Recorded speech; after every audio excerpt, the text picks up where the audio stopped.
अकोटमध्ये खतासाठी पुन्हा रात्रभर रांगा, शेतकऱ्यांचा कृषी केंद्रासमोर मुक्काम. अकोला जिल्ह्यातील अकोटमध्ये खत टंचाईचे गंभीर चित्र कायम असून युरिया खतासाठी शेतकऱ्यांना पुन्हा एकदा रात्रभर रांगेत उभे राहण्याची वेळ आली आहे.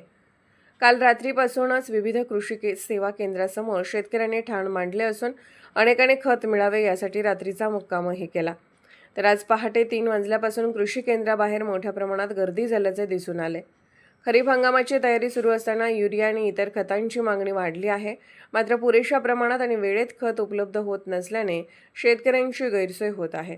गेल्या 2 दिवसांपासून अकोटमध्ये खतांसाठी अशा प्रकारे लांबच लांब रांगा लागल्याचे चित्र पाहायला मिळाले आहे. आजही तीच परिस्थिती कायम आहे.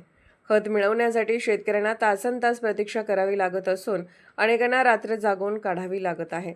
शेतकऱ्यांच्या नशिबी कायमच रांगा अशी भावना यावेळी व्यक्त होत आहे. खरीप पेरणीसाठी अत्यावश्यक असलेल्या युरियासाठी शेतकऱ्यांना अक्षरशः संघर्ष करावा लागत असल्याने प्रशासनाने तातडीने पुरवठा सुरळीत करण्याची मागणी होत आहे.